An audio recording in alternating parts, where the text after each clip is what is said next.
अधिक कहानियों के लिए इस चैनल को सब्सक्राइब करें और नोटिफिकेशन के लिए उस घंटी की बटन भी दबाइए।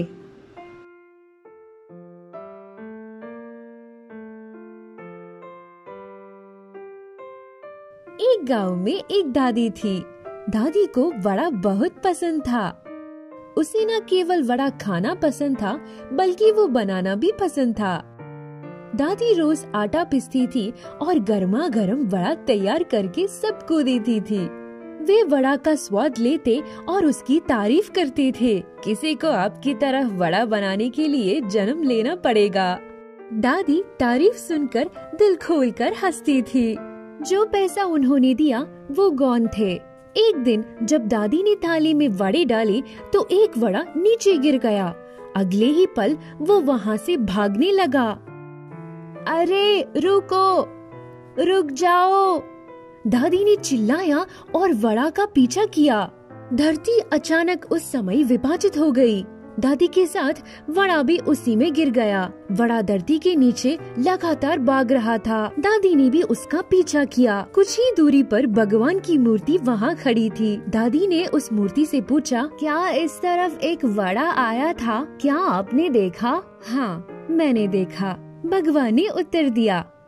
तुम तुरंत मेरे पीछे छिप जाओ। क्यों? एक राक्षसी आ रही है। ये सुनकर दादी भगवान के पीछे छिप गई। कुछ ही समय में राक्षसी वहाँ आ गई। वो विशाल डरावनी लग रही थी। उसने भगवान के सामने प्रार्थना की। नाक से सूंघते हुए, यहाँ मानव की तरह खुशबू आ रही है। उसने कहा, यहाँ कोई नहीं है। भगवान ने उत्तर दिया, तुम जाओ। ये निश्चित रूप से मानव की तरह खुशबू आ रही है, उसने कहा और दादी को देखा। अरे ये तुम हो? उसने कहा, क्या आप मुझे जानते हैं?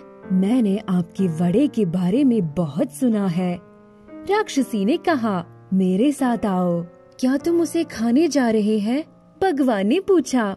नहीं, मैं उसे अपनी रसोई के रूप में रखने वाली हूँ, राक्षसी ने कहा और एक नाव में दादी के साथ सवार हो गई। नाव नदी में तैरने लगी। हमें इस छोटी नदी को पार करने के लिए नाव की आवश्यकता क्या है? दादी ने पूछा। तुम तो एक राक्षसी हो, क्या तुम मुझे उठाकर पानी में नहीं चल सकती? दादी ने पूछा। अरे नहीं, मुझे पानी से डर लगता है, मुझे पानी में तैरना भी नहीं आता, राक्षसी ने जवाब दिया। उन्होंने थोड़ी ही समय में राक्षस महल में प्रवेश किया।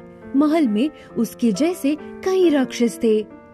आपको हमारे लिए रोजाना खाना बनाना है, राक्षसी ने कहा। ठीक है, मैं खाना बनाऊंगी, लेकिन हमें कई लोगों के लिए खाना बनाने के लिए चावल कहाँ मिलेंगे? दादी ने पूछा। यहाँ, उसने बताया और दादी को सिर्फ एक चावल का दान दिया। ये एक दान पर्याप्त कैसे हो सकता है? दादी ने पूछा। इसे बर्तन में डालो और इसे एक बार जादू की चम्मच से हिलाइए, तब बर्तन पूरा भर जाएगा, राक्षसी ने कहा। दादी आश्चर्य से रसोई में गई और बर्तन में चावल डालकर उसे हिलाया।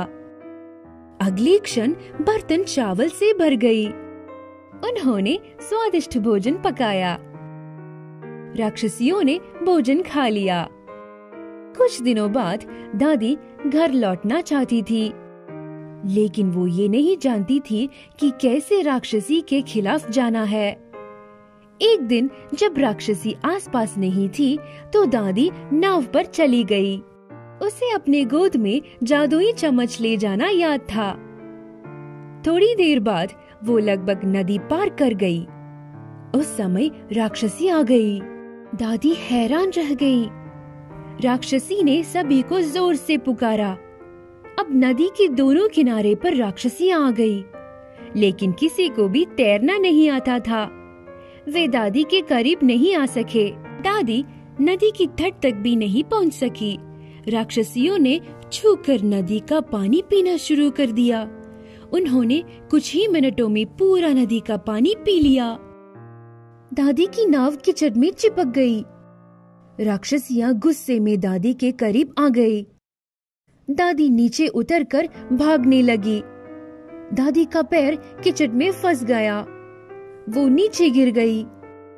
ये देखकर राक्षसियां हंसना बंद नहीं कर सके। वे हा हा हा हा की आवाज के साथ हंसते रहे और पिया हुआ पानी बाहर निकल आया। नदी फिर से बहने लगी।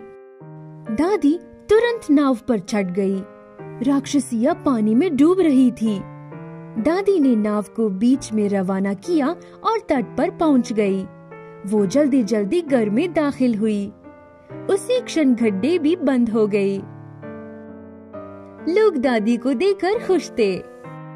आप इतने लंबे समय के लिए कहाँ थे दादी? हमारे लिए आपके वड़े नहीं खाना मुश्किल हो रहा था। उन्होंने बताया। अरे मैं आ गई, दादी ने कहा। अब से मैं केवल आपके लिए नहीं बल्कि पूरे गांव के लिए वड़ा तैयार करूंगी। उसने अपनी कमर पर जादू की चम्मच की चूते हुए कहा। उस दिन से दादी के घर में चावल और अन्य सामान भरपूर थे। हजारों लोगों ने रोजाना उनके वड़ा का आनंद किया। अगर आपको ये कहानी पसंद आई तो इस चैनल को सब्सक्राइब करें, उस घंटी की बटन भी दबाइए